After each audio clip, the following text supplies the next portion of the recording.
Welcome to the Grief Dreams podcast. Thanks for tuning in. This is where we have conversations with guests about life, loss, grief, and grief dreams, which can be dreams of your loved ones that have passed away. So if you want to know more about the topic, you can definitely check out our website, griefdreams.ca, for more information. And here are 4 ways you can help support the podcast and help us spread awareness on this amazing topic. So number 1, subscribe and rate the podcast on the platform that you listen to it on. Number 2, become a member of the podcast, and that's for as low as $1.50 a month. This helps us run the podcast, and you can find the Patreon link in the show notes. Number 3, you can take the Grief Dreams online course by Dr. Joshua Black at griefdreams.ca. And lastly, follow us on Instagram, Twitter, Clubhouse, and Facebook at Grief Dreams. And now on to the show.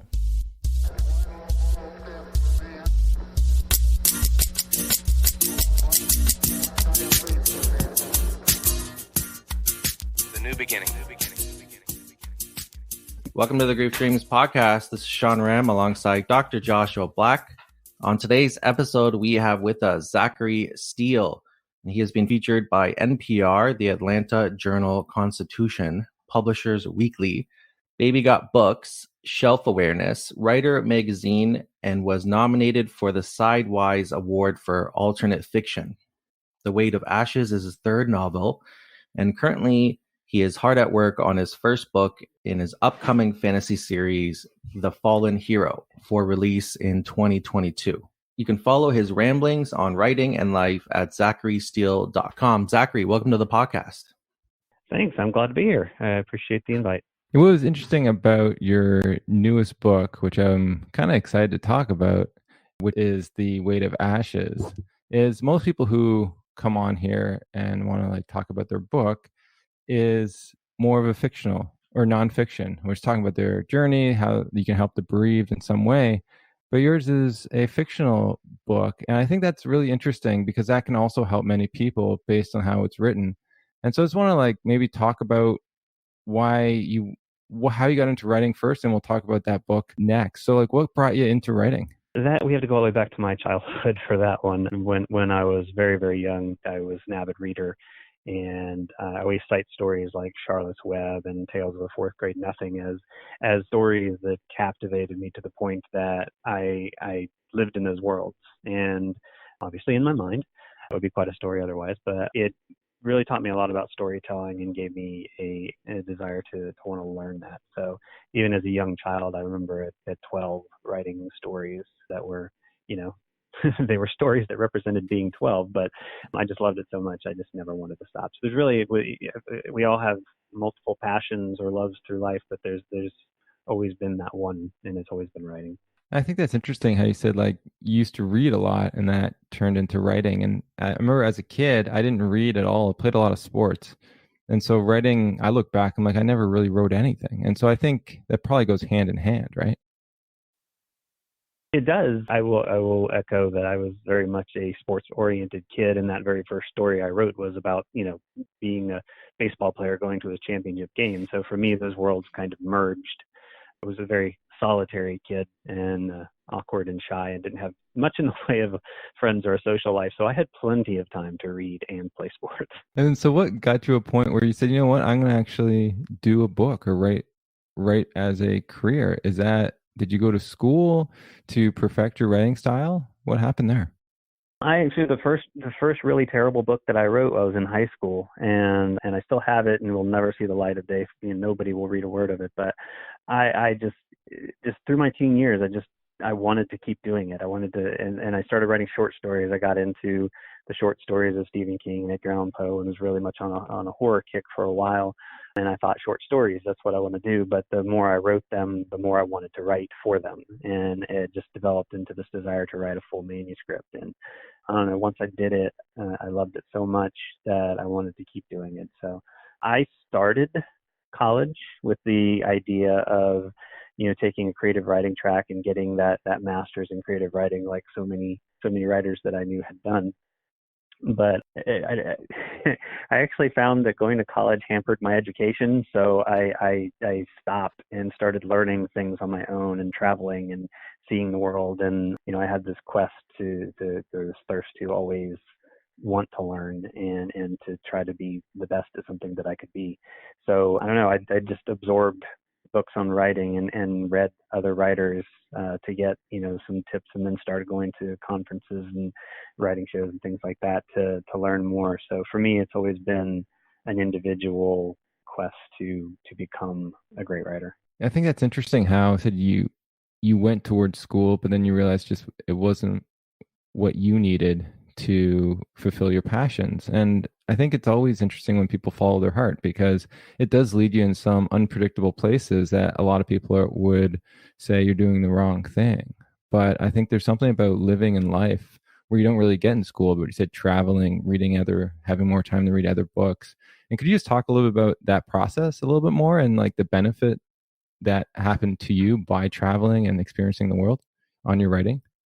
Yeah, I mean, I've always been of the belief that we actually pollute our life with much more of the individual thought and fears and doubts and warning signs that have been planted there. But if we would just stop and listen a little bit more and observe a little bit more, we would see the path before us. So for me, it's always been like that, and that's why when I felt that compulsion to go find life on my own, to go educate myself on my own, that I did it, kind of a leaping off the cliff sort of thing, and I'll figure out what to do about halfway down. But no, I mean, being able to travel around the country and to see some ports outside of the country, it expanded my understandings of the world and of the people in it, because I very much grew up in the South, and short of a couple years had never lived anywhere else. And so being able to leave that and to go across the country and back over and like I said, going into Mexico and other ports of call, I was able to see life from a different point of view. And as a writer, I certainly come to understand that one of the greatest things that a writer can do in a story is take a reader through other points of view, whether that be philosophical or social or cultural, it doesn't really matter. And I really began to develop that understanding through that process. I think it's beautifully said, because I know for me, I haven't traveled a lot, and that's one of the things that I feel like I'm lacking. Like I want to learn more about different cultures, but the podcast is giving me at least a sense of understanding people's different perspectives, even when it comes to grief, but even just like their viewpoints on life. And I really enjoy that, and I enjoy it more than I think most people probably know. And this is why I think the podcast is going on for so long, is that like me and Sean, we're just always learning from people, and even people like neighbors and stuff. Like just talking to people, you realize everyone has a certain perspective on the world and how that changes their ideas, what their passions are, and really what they dream too. So for me, it's just like, yeah, like talking to people. If you can't travel, you can always talk to people around you and just go in depth on different like subjects and serious subjects that people have went through, because you'll realize how different their process is in dealing with something.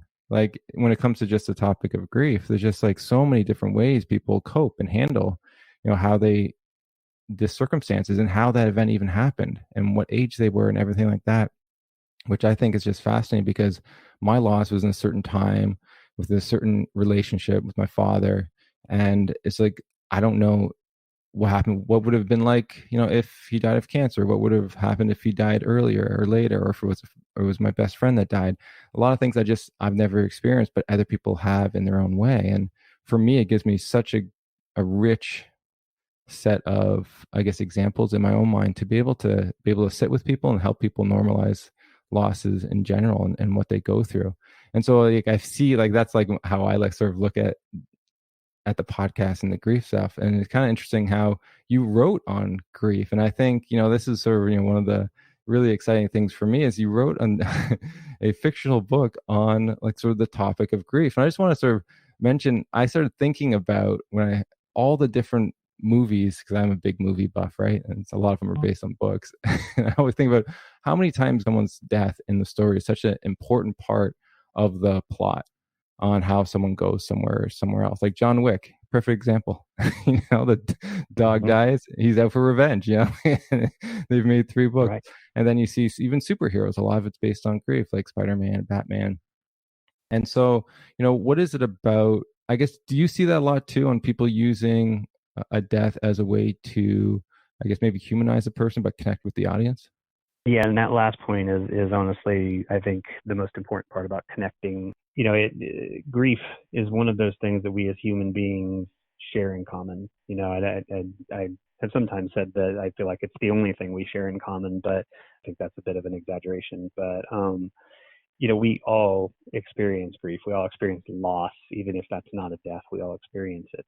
And the reason it becomes such a common thing, such a common thread through stories, is that when you're telling a story, the thing that you need to do is get your audience, whether it is viewers or whether it is readers, to actually connect emotionally to your characters and to your story.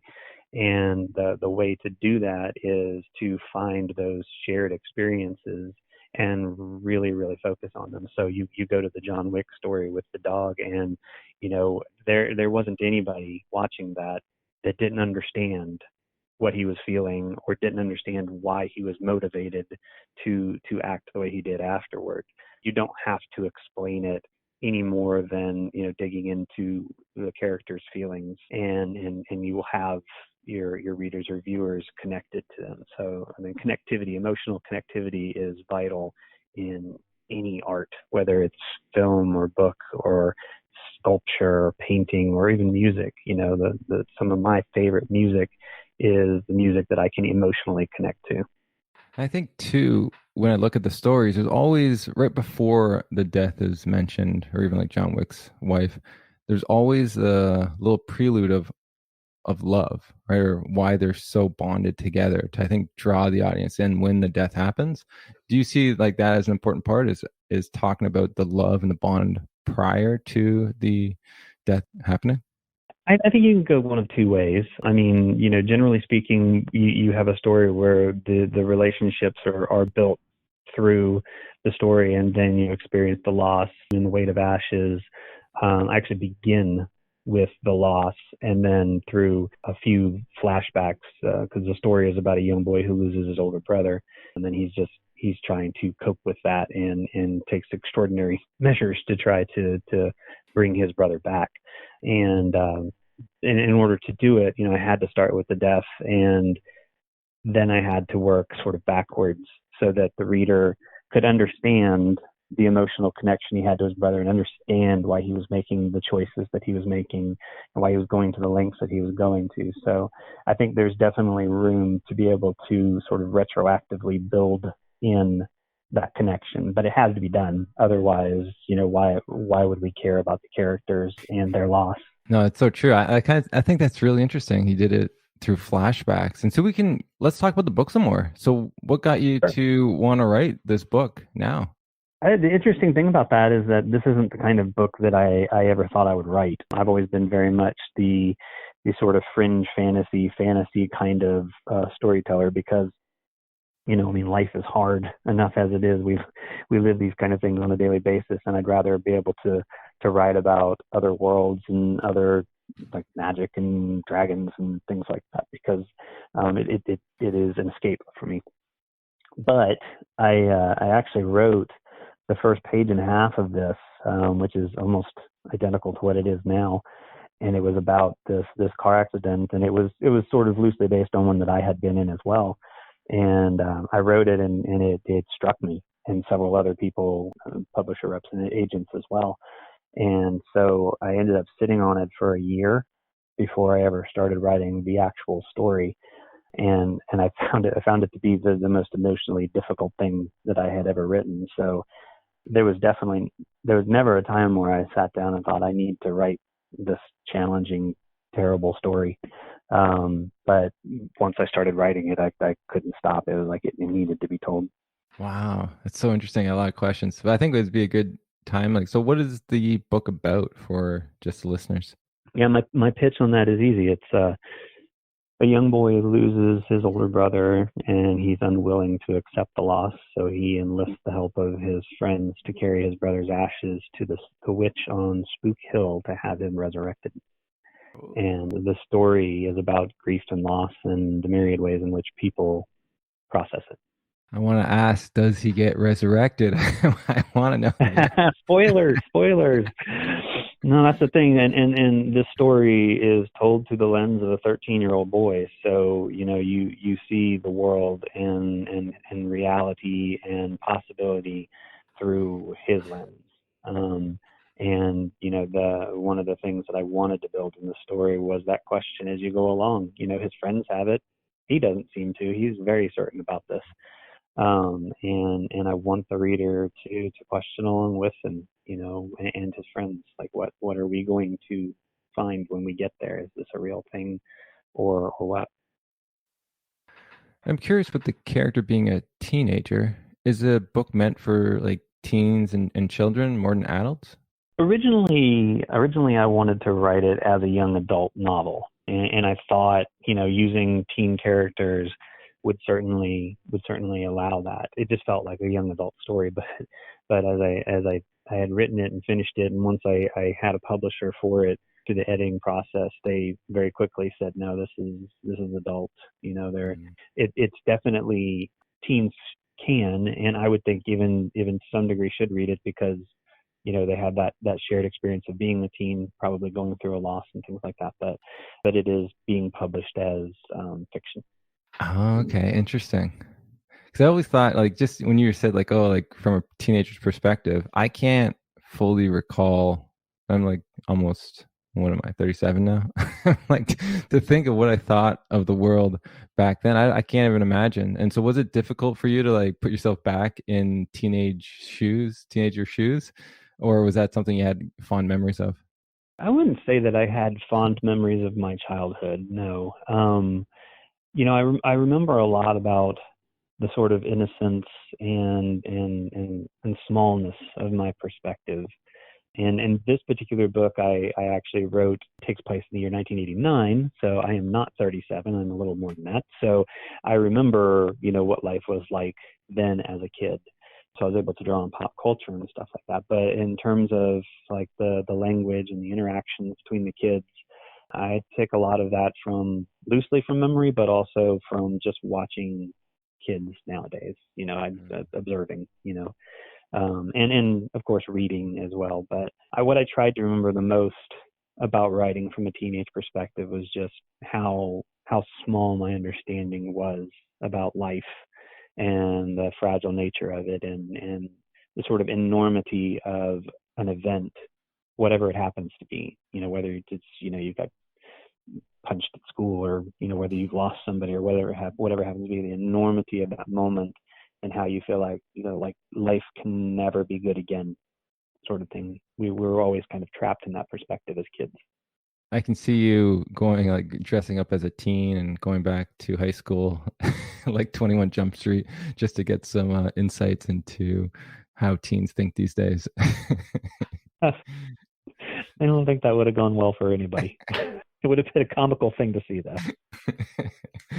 That's wild. So this guy the main character is named Mark, right? Mark Correct. Murphy. Yeah. Mark And Murphy, so yeah, Mark Murphy. And so I'm curious, like, when you decide on names for stories, are they meaningful to you in any way, or is it just something that sounds nice? Like, I'm just curious about that, because the main characters, you'd think it would have some type of significance in your life. There's two things that I always overthink. One is character names, and the other is titles. So any character names or titles that are used, I have thought excessively about. Like, for example, The Weight of Ashes is a play because he's carrying this enormous emotional weight of losing his brother, but he's also carrying his brother in his ashes to this witch.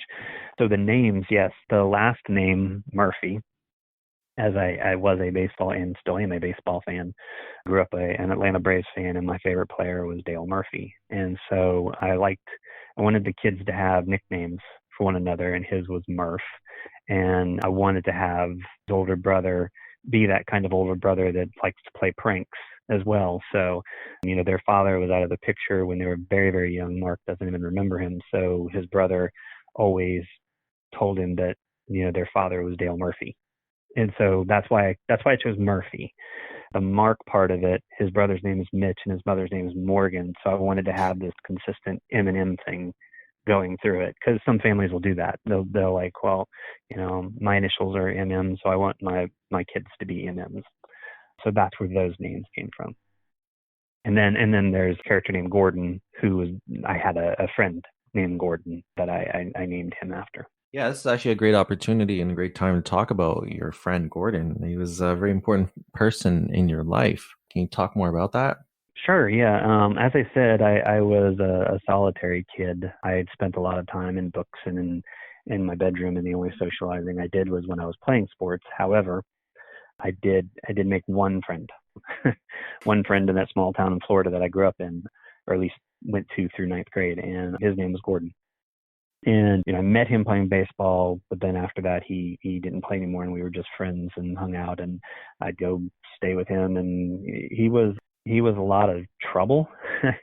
And I was a good kid, a rule follower, and it was my first real experience with being someone that would go outside the rules, and so kind of went with him on a lot of these things and had experiences I would have never had otherwise. But through it all, we really formed a very, very close bond. And so it continued on, even though I had moved away after ninth grade. We stayed in contact. I mean, it's before cell phones and everything, so we were writing letters, and I'd come visit him when I was in town and things like that. But when I was 17, and he's a year older than me, when I was 17, he committed suicide. And it hit me obviously extremely hard. And, for a very, very long time, I was very mad at him. I think I got stuck in that step for a very, very long time until I got into my early adulthood and began to kind of let it go. And I honestly thought, when I started writing this, I wanted to honor that friendship by naming this character Gordon, and the character is a lot of trouble, probably way more trouble than my Gordon was. But a very interesting thing happened as I was writing this story, as I began to realize that I still had unresolved grief that I had not finished processing. And walking through this character's shoes and on his very self-destructive path, I really began to, that sense of empathy that, back to the emotional connectivity thing, you want to be able to see the world through other people's eyes. Especially as a writer, I have to be able to see the world through other people's eyes. And I think doing this with this character really changed the way I had viewed that event with him as a kid. And I really began to finally heal wounds that I didn't know 30 years later still existed. So it was a very eye-opening and cathartic process for me. Wow, it's so interesting. And I think that's the human mind, right? Will trick us in many ways to think that we're over it, quote unquote, or it's all good. And then you have these events, these moments where you're like, wait a second, no, like there's still stuff underneath there I just couldn't see. And you just need these triggers or these moments in time to allow you to work through it. And that's why people always say grief is like an endless journey, because we're always learning more about ourselves and more about what we hold inside as time moves forward.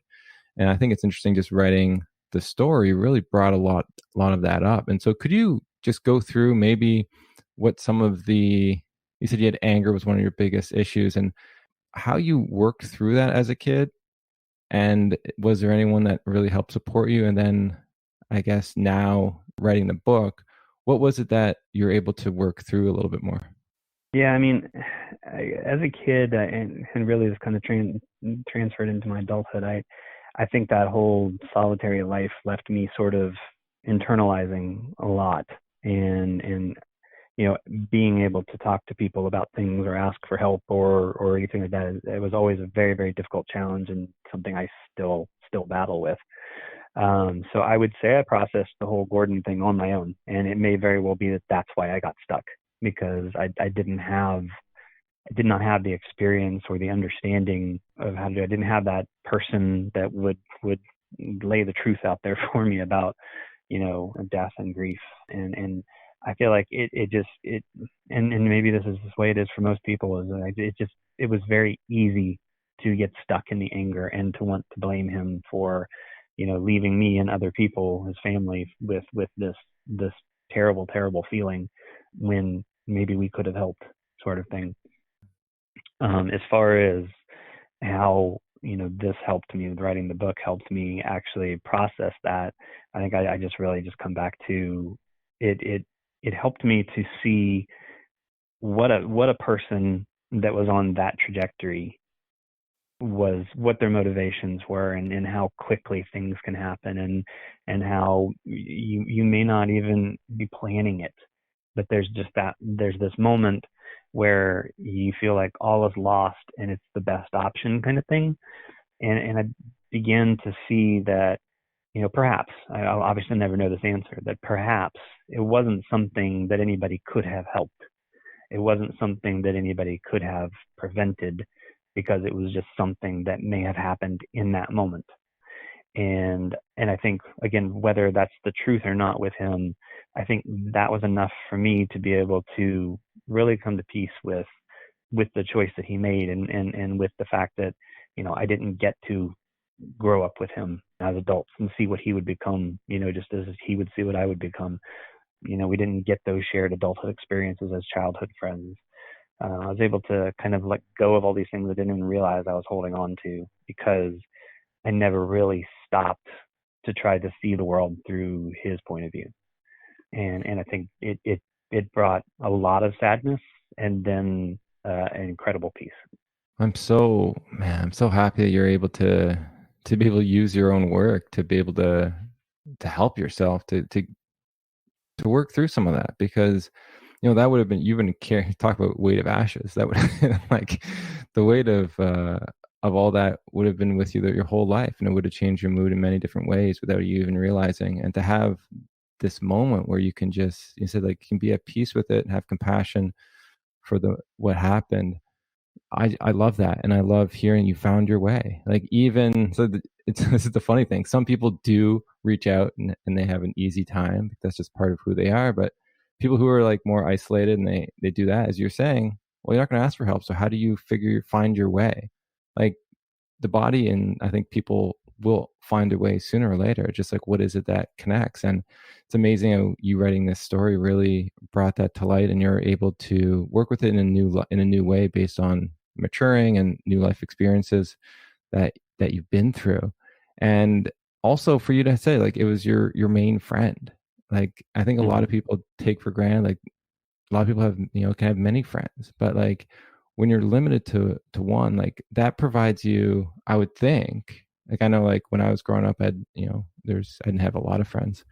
So like, I can look back on those moments myself and say, like, I remember them so significant in my life because they helped me feel loved in many ways, or feel supported and not like an outcast. And so did that, when you look back at like your childhood and that friendship, what's the positiveness of having that friend in your life? Like, did it feel just less lonely and more, I guess, you feel more loved?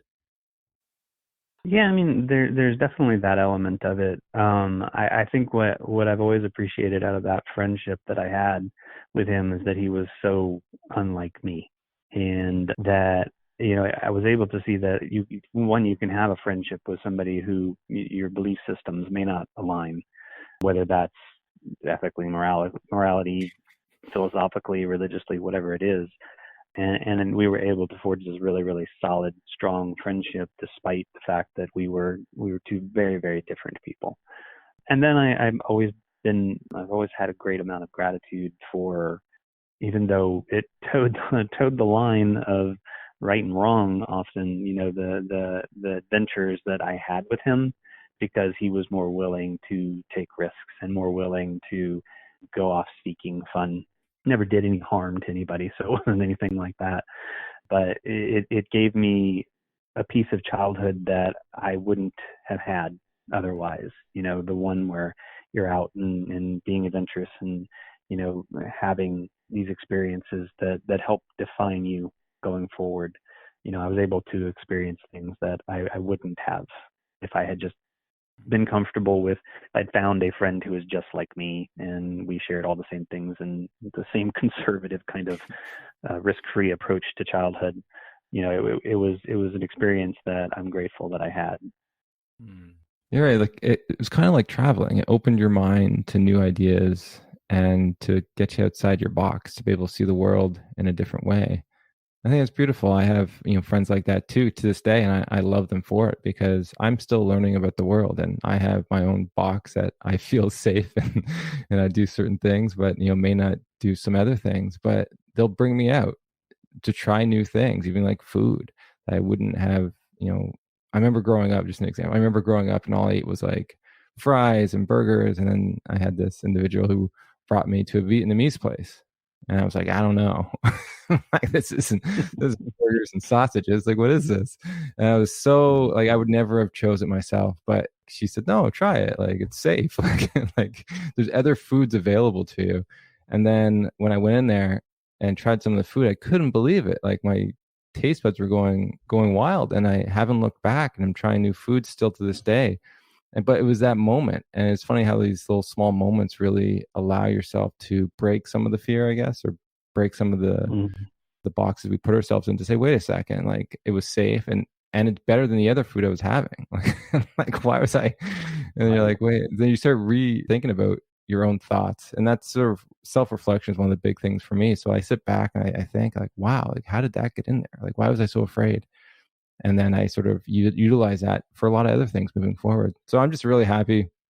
I said, like, not only you had the friend, but you said the friend that really pushed you to see the world differently and to try new experiences, to face, said, different fears or different boxes you put yourself in, to say, no, like the world's bigger. You can do this. And it's great when you don't get caught. When I don't know, whatever you're doing, you're kind of vague, but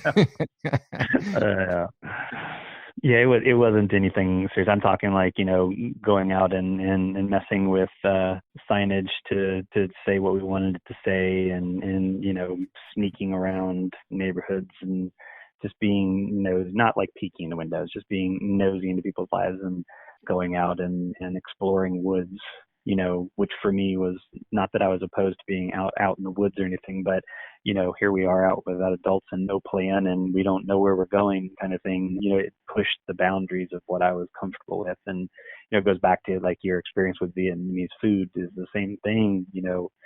So much change that we endure is forced change because we're comfortable where we are. And most people aren't going to step out of that comfort zone, those routines, that familiarity, because we know what to expect there. And, he pushed me outside of that comfort zone, and I found out that it was okay. And looking back at your character, Mark, I think grief also is one of those forced changes upon us when someone dies. It really can shatter us and put us in a new direction. That's what it did for me. I wanted to be an elementary school teacher, and then my dad died, and now I wanted to help the bereaved. And so I researched the topic, and then we, started a podcast. It's like an Instagram account. You see, the world just completely changes. And so for the main character, Mark, what did the forced change of grief maybe bring him to his life? Well, I mean, ultimately, it's the journey that it brings him. The friendships that he has, and what this whole journey of the book does with those friendships. It forces him to face a world, and that's why he's on this journey. Is it's forcing him to face a world without his brother in it. And his brother was his rock. His brother was his father figure. His brother was the you see it through the series of flashbacks. His brother was the one that was teaching him, and he suddenly didn't have him. Now he had was an empty bed. He had a tape deck that had his brother's tape in it that he would play because it was the only thing that he had to remind him of it. And it is the forced change here that makes him decide I have to reset my world. I need my brother back because I can't function without him. Does Mark ever have a dream in the book? No, I didn't do any kind of dream sequences in it. I wanted to live, whether it's in the past or not. I wanted his story to be like present in reality. And the thought did occur to me that I could do some of these things through some dream sequences and stuff like that. But there are a lot of people in the publishing industry who will frown at the idea of dream sequences. Really, eh? I'd like to talk to those people. Yeah, no, I know. It can be very useful. I think the problem is not so much the dream sequence, it's Yeah. that you have to handle it very carefully in terms of writing, and it has to be very very important to the plot and to the story itself, and a lot of writers will use them sort of loosey-goosey as a means to get information across rather than making it important. Yeah, it's interesting with a lot of these dreams of the deceased. You see them in so many movies, and I'm guessing they're in different books too. But so, like, I'm a movie buff, and yeah, you see them sometimes utilized really well in helping connect the the character and the individual a little bit more, help with the plot in some way. Other times they just have it and they don't really. It's just someone's there, and I'm like, I wonder, like what was the meaning of that? Like what was going on with that sequence? Because you probably didn't need it to explore the rest. But yeah, I think it's based in part with a lot of people having dreams of the deceased as part of the grieving process, and how Right. it can really either really cause a lot of distress. So there's a lot of nightmares or flashbacks people have of the death. There's also a lot of beauty that can come of it that helps people cope and move forward. And so they try to incorporate in their own way, I think, to just give credit to some of the dreams that they had that were very helpful as you move forward. So I'm curious, have you ever had a dream of your friend after he died? No, I never did about him. And the interesting thing of this process was halfway through writing this book, I lost my cat, my companion of 13 years. And I would say that always been like a furry human to me. And she died of cancer, and it was like halfway through this book. And that was like, it just completely stopped the writing process. And when I finally was able to get back to it, when I was actually able to emotionally write the story without losing it, it changed the tone of the story. And I did have some dreams during this period of time where my cat Maggie was there. She wasn't like an active participant in my dreams. And another point to say here is I don't tend to remember my dreams very, very often. But she was present in a number of these dreams as I was writing, and always just there, an observer in the dream kind of thing. So I really didn't think anything of it until well after writing this, and I was like, I wonder, was that like her spirit, her consciousness, kind of letting me know she was there and observing me through this process. That's what that brings me, warms my heart a little bit to think of it in that sense. So, yeah, that would be the most profound time I ever really had anything close to that. Well, I'm really saddened to hear about the death of your cat. We tend to put down pet loss. It's disenfranchised in many ways, but it like you said, like that relationship, it's so dear to so many people. And it can, when you're even writing and even bring up your old loss, I would think that Maggie would have helped you cope in many ways with the loss that you were suffering from before, just because there's this bond and this love, and they support us through our challenging times. And then you add that, and it can just trigger and open the wound, I guess, even more so. And so the things we used to use to cope and to help us aren't there readily. And so now you're writing a book on grief alone, like even more on your own. It's almost like you said, like it's almost like Mark in your book in a way, where that rock is now gone and you're trying to live a life without a significant part of who helped you cope. And so I think it's interesting that you had that dream, and I'm glad that it wasn't a negative dream. You're just like there looking or watching. What would you normally do when you're writing? Like where would she be? Would she just watch? She was always nearby. I'm sorry. She was always nearby. Yeah, I mean, if I was writing, she would be curled up at my feet or on the bed nearby the desk or something. She was, we were always, I had that relationship with her that she was never an affectionate kind of, I'm going to sit in your lap kind of thing, but I'm always going to be close to you kind of thing. So I like one of the last pictures I had of her was I was sitting on my patio, and there she is laying on the wood, like at my feet with my laptop there. And like the picture is actually partly of her laying there and partly of the screen that I had that I was working on. And so, she was always there. So yeah, that the absence was notable when I went back to actually start writing again. Do you recall the chapters that you wrote after her death? Like, do you notice the change in the style or I guess tone?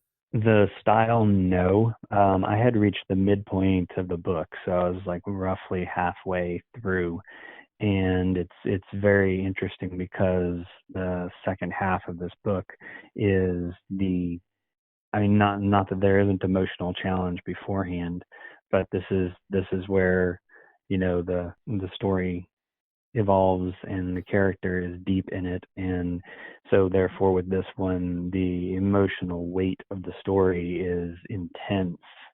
And I think it was made more so because I had such a raw wound that I was infusing into Mark's journey. And there are a few moments in there that I wrote that Mark went through that I'm not confident I could have hit as well if I wasn't going through it myself right then. And it's writing in so many ways is like therapy. You, especially in a story like this, you're going and you're just bearing your soul and hoping that there's healing at the end of it. And because of what I went through with that, I feel like it made the end of the story so much more emotionally powerful.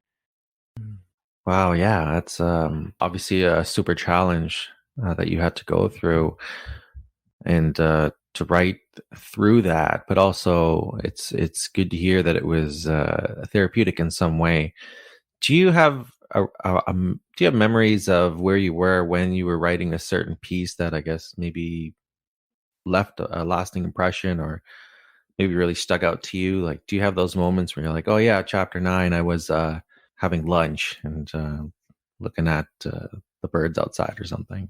I mean, I don't have specific moments like that, largely because my routine was so much the same every single time I wrote. I knew like the time block that I was going to write, and that's when, because I obviously have other work I have to do. So I was doing the same thing every day with it.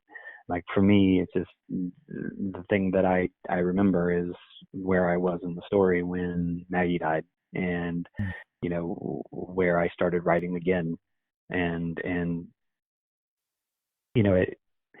it's notable to me, but then again, that's because I'm tying a memory to it. But as far as there was probably one scene that closes out the book where I can remember exactly where I was, but I think that had as much to do with the fact that I was in that final chapter, in that final scene, and much easier to remember that for me. Wow. And there's just so much I didn't know. So just by talking about the process of writing the book, you just get a huge perspective on what people go through that a lot of people just don't know when these projects come out. It's a lot, and there's a lot to talk about. You went through a lot to get this out there, and I'm guessing you're really proud of how it turned out. I'm incredibly proud of it, and I always preface that by what I'm going to say. I always preface this by saying I'm not one to boast about my work because I always feel that's that part of me that always wants to learn. I always want to be better. So wherever I'm at, I feel like I can be better than I was. But I'm insanely proud of this, not just because the writing is so really strong, but characters are memorable and going through things themselves, and the journey itself.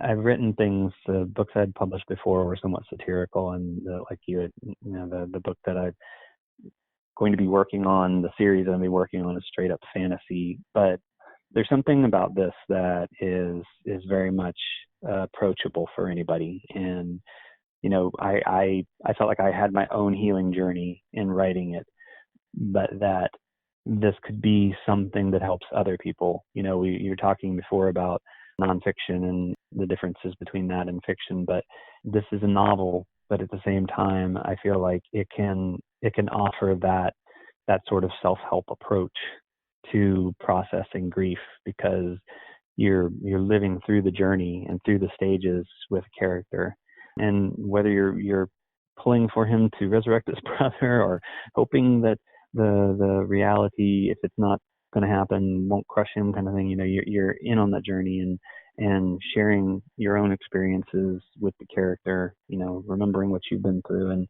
maybe it will help people, and I'm hoping even younger people, process a loss and the grief that they're experiencing. If that can come out of this, then I will feel, even better about what the book represents to me. I think it will. Like, why wouldn't it? Just with the conversation that you've had here, and what you've been through, that would have showcased within the words you wrote. And we all need unique ways of working through our grief, and movies there's a lot of movies that make me cry, make me remind me of my dad, and help me through different thinking of different things in life. And then there's people who love to read, who would definitely find wisdom within that, and to look at their own life in a new way and their own loss. So I'm guessing, if you haven't already, that you'll find that people will reach out and let you know. But I think that's a weird thing about being an author, being, someone where your work, you're not seeing the individual read your work, because you never fully know the impact it truly has on someone. Mm-hmm. Yeah, that's very true, and that's both the heartening thing about this and the frightening thing about this is just that, I short of people who will put reviews or send messages or things like that, it's a hope for me that it will be a positive experience overall, but it will have a positive impact on the people reading it, and I don't really get to know that answer unless people tell me. So if you read his book and you're listening to this podcast, please let him know. Please share your experience. I would love to hear it. There's not I don't know. I mean, maybe there is.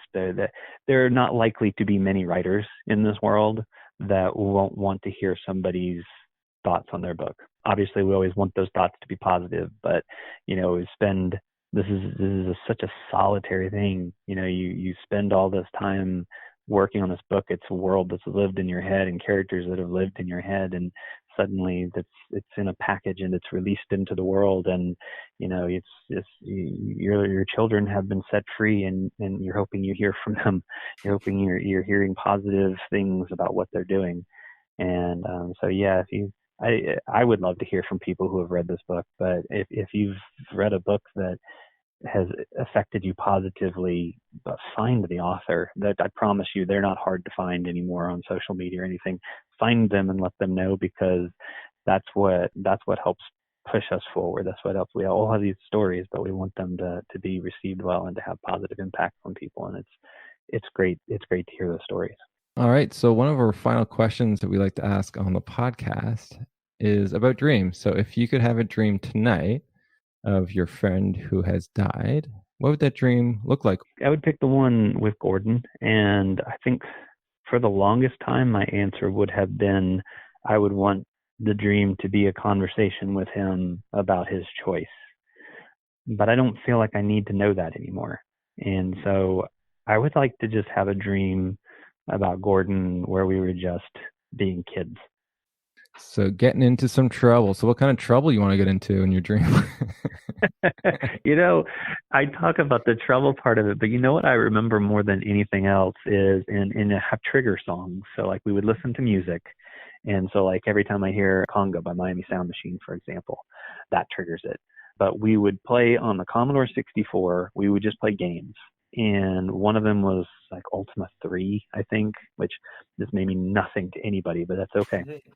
And we would play this game. It was a fantasy-based game, and hours and hours and hours of playing it until we could finish it, and listening to music. And that's actually what I want to remember. That's the friendship, the part of that friendship that I want to live as much as I possibly can, and would love just having a sort of dream where we were just having casual conversation like we used to while playing a game. I like that. And would it be like one of those old time games, or would it be something new, like on the PS5? No, it would be an old time game. Okay. I think I would want to have that, just even if it was just a one more moment where I got to relive that experience with him, because it was such an important thing for me, because I would have been completely alone without anything without him. And I would love to be able to experience that one more time. That's beautiful. And I really hope you have a dream like that tonight. And if you do, please let us know. We always love to hear these experiences that people have. And because this is such a unique podcast, because you're the first one to be on here that has a fictional book, what would Mark dream if he could tonight? Mark would probably dream about encountering his brother. They would probably be on a baseball field, because that's one of the sequences, and he would be talking to his brother about how to go on, about how to help his mother, kind of thing. So I think it would definitely be for him an educational moment, a sort of closure, kind of here's what you need to know, and here's how you need to do it. I like that. No, it's a good dream. And it's funny because you brought the baseball up. We had someone on the podcast who used to play baseball with his father, and his father died. And so he would have dreams of playing baseball with them, which I think is interesting.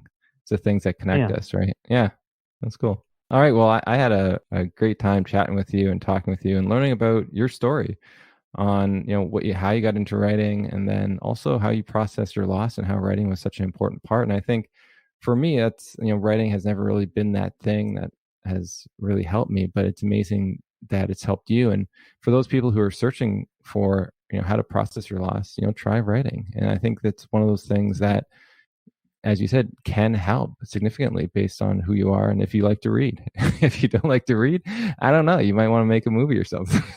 But no, I mean, I agree with the writing part of it, because if you just stream of consciousness, just let it out. It doesn't have to be good. Just let it out, write it, and it will amaze you how much comes out that you didn't know was in there. I like that. You don't need to publish it, but just write it and see what happens. I like that. No, that's good. And so, where can people find your new book? Anywhere that books are sold. So, I mean, if you are an Amazon person, it's available on Amazon. If you want to go into a Barnes and Noble, you can. I mean, if they have it in stock, great. Otherwise, they can order it. I always recommend people go to their local independent bookstores, because these are pillars of the community and good, hardworking, book-loving folks who slave day in and day out trying to cultivate this great list of books and share them with communities. And you're also you're a founder in an association for writing. What's that? And just tell a bit about that. Sure, yeah. Broadleaf Writers Association, and I founded it and I run it. It's 6 years old, and it is an idea that I carried with me for a long time, because I always wanted to have a writing community that could be a part of, and this is a community of writers helping writers, not just pursue your dreams to be published, but to learn this craft of writing, because it can so help you in your life, whether it's professionally or personally. And so Broadleaf Writers Association, which is, you can find broadleafwriters.com. And we do programs throughout the year. We have an annual conference that, someday when the pandemic goes away, we'll be able to do in person again. And again, we're trying to build this writing community. The great thing about the world that we live in is you don't have to live in the state of Georgia where it's founded. You can live anywhere and still be an active part of that writing community, and be a part of conversations and programs, and get to know other writers and find mentors and critique groups and all kinds of stuff. It's a very, like I keep coming back to this word probably because it's what my childhood was, but it's a very solitary process, and you can be very, very alone in the whole thing. And it's so very important to find your people as a writer. Well, in anything that you do, but in this context as a writer, it's so important to find your people and to be a part of that group and to help people as much as you need help. And I feel like we're making good progress with it, and I hope that it continues to grow and we get more writers joining in. That's great. And then you also have a website, so that I'm guessing people can contact you through that. Correct. Yeah, it's a tough one. It's ZacharySteele.com. And I have a blog there that I throw stuff on. Everyone, I think it's got about 10 years worth of stuff on there at this point. But updated information on what I'm doing in the books that I have. And there's definitely a contact thing where you can send me an email and, talk to me about writing, talk to me about this book, talk to me about books you love. I don't really care. I just love talking books and writing. Perfect. Well, thank you, Zachary, for coming on. Really appreciate it. Great podcast to do. And that's it, everybody. We'll tune in next time. As always, we like to say, with love and gratitude from us to you. Thank you for listening to the episode. We hope you enjoyed it. If you want to know more about the topic, please check out our platform at griefdreams.ca. On there, you can take our 2 online courses. Number 1 is a Grief Dreams workshop by Dr. Joshua Black, which is designed to help you learn all about the topic. And number 2 is Crazy in Love, using romantic relationships as a vehicle for growth, which is designed to make you rethink modern intimate relationships. And that's by Dr. Joshua Black and Jade Carling Black. On the website, you can also book a one-on-one Grief Dreams consulting session with Dr. Black. You can follow us on Instagram, Twitter, Clubhouse, at Grief Dreams, and we have 2 clubs on Clubhouse that you can follow, Grief Dreams and Grief Café. If you have Facebook, you can follow our Grief Dreams podcast page to be notified of when we release new episodes. You can also join the Grief Dreams Facebook group to share your dreams or hear more dreams of others. Once again, to help support the podcast, please subscribe and rate the podcast on the platform you listen to it on. This helps our show come up when people search for Grief Dreams podcast. Also, you can become a member of the podcast through Patreon. We have 3 membership levels, $1.50 a month, $7 a month, and $20 a month. And again, this money helps us run the podcast. You can find the Patreon link in the show notes. We would like to thank all those who continue to support us. Thanks again for listening, and we hope you can be comforted by your dreams tonight.